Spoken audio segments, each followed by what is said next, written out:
Good morning, friends. Welcome back to Connerty Meadows Farm. Sorry it's a little windy today. Yes, I am wearing a bee hat. Why am I wearing a bee hat? We got our nucs today, and that means that it is our queen bee and a number of worker bees. So we're going to take those over across the creek to the bee yard, and we thought we'd bring you along. I will be recording from a distance because I'm allergic. Here is what the nucs look like when we get them. We transport them in the back of the truck. You don't want angry bees flying around in your vehicle. So there's just these two boxes. They had an entrance that they could come in and out, and now the entrance is closed up. And if you look carefully, you can see them all moving around in there. There are 4 frames in there, and there's brood and some honey and some pollen and the things that they need to sustain them for a little while. We're making sure we've got the smoker going really well. It's AC. She's handing the smoker off to me, and she is going to go grab a box of nucs, and Thomas is going to carry the other box. And then we are going to go for a walk all the way across the creek. So we'll put this in a bit of time-lapse fast forward for you so that you don't have to walk the whole way with us, but we'll show you around a little bit anyway. It is a really pretty walk going all the way over there. You get to, oh, Freya was mooing at us.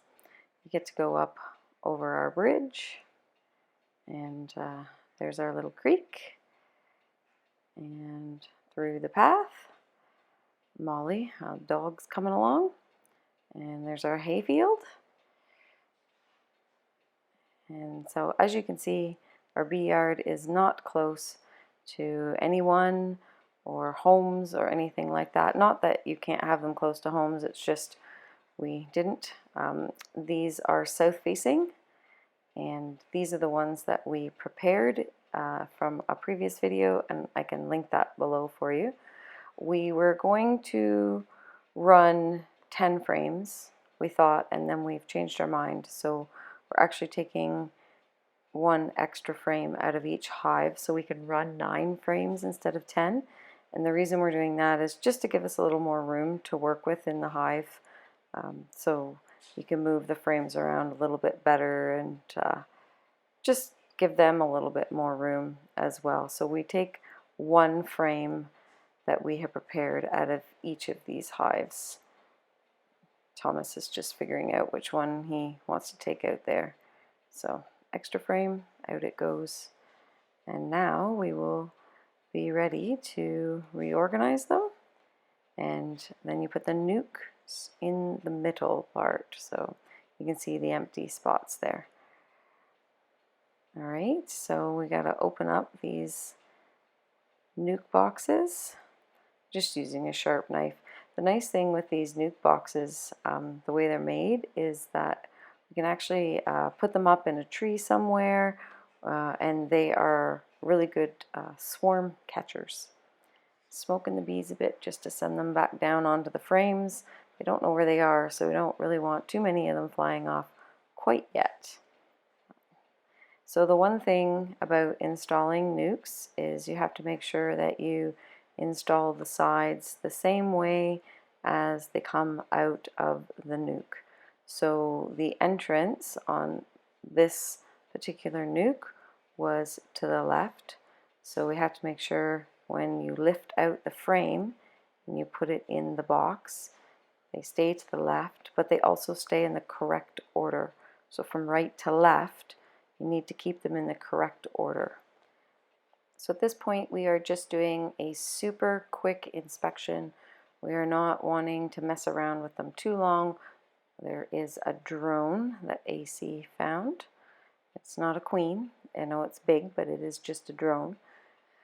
Anyway, back to what I was saying. We are not looking for a full inspection at this point. We just kind of want to get them in and oriented and let them settle in. That said, we do a quick look to see if we can find the queen. Supposedly she was marked in yellow, but the gentleman that we got the nucs from was having some trouble getting them marked this year, so they may or may not have yellow on these particular ones. He said he managed to get yellow on some, but not all of them. We did not find the queen on either hive, but that's okay.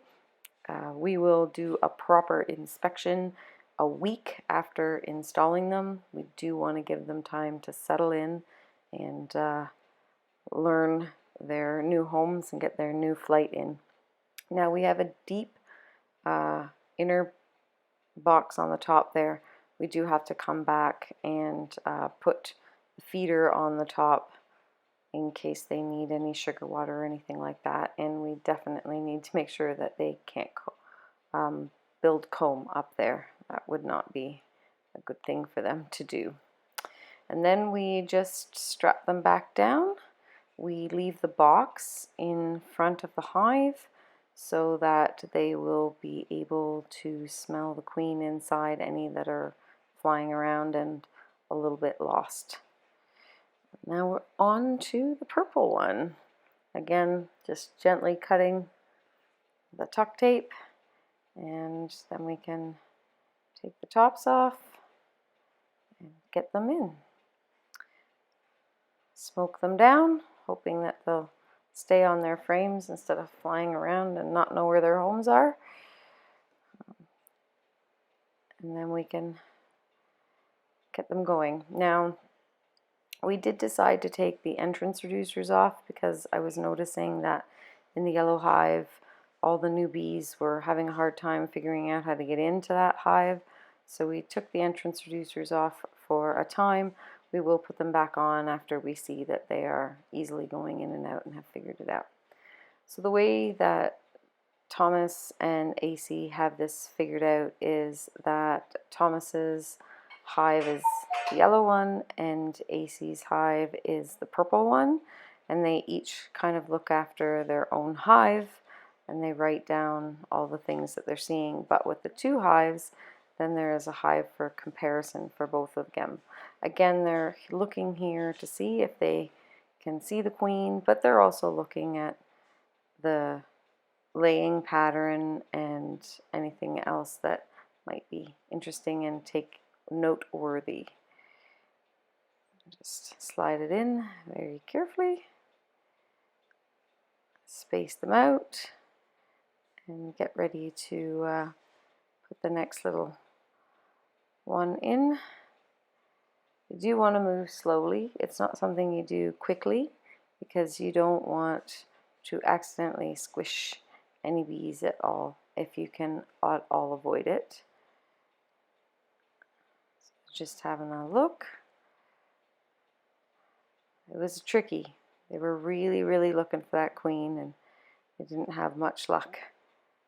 It's always a little bit of a disappointment if you don't find the queen, but you don't see her every time either. Even the most experienced beekeeper will tell you that they don't always see the queen, and that's okay so long as they see signs of the queen. So if there's fresh eggs or anything like the laying pattern is nice, then you know that your queen's all there, everything's going well. And then it's time to tuck them all in. She's just spacing them out here, making sure that they all are equally spaced. Put the top cover on, and again, just strap it down. And the reason why we strap it down, we strap it straight down to the cement blocks, is to keep it from blowing off, but to also, if there was a bear to come through, it might make it a little bit harder for them to get in. And you can see that the bees are flying in and out. So yeah, we just turned the thing over and the box that they were in, the nuc box, and we just let them find their way. And you can see they are flying around. They're a little disoriented and trying to smell their queen. Alright, so we're going to head back to the house now. We did leave the white nuc boxes there with the hives. And look at this view that they get to fly out into. We will come back this evening and we will grab those nuc boxes, but for now we wanted to give all the bees the opportunity to get out of them and settle into their new home. As you can see, we are bringing those 2 extra frames back home with us.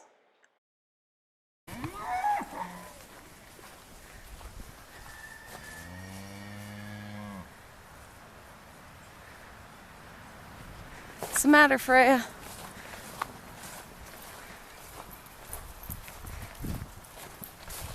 Time to be milked.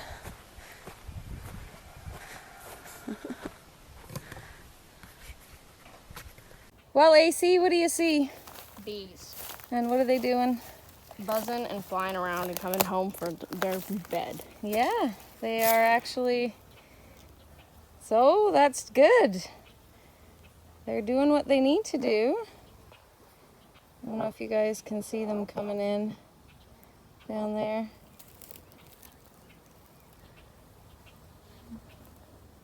There we go. Both hives have bees flying in and out, so that's good. That means the nucs are happy. That's what we wanted. Thanks for hanging out with us at CMF Apiary today. Hope you had fun.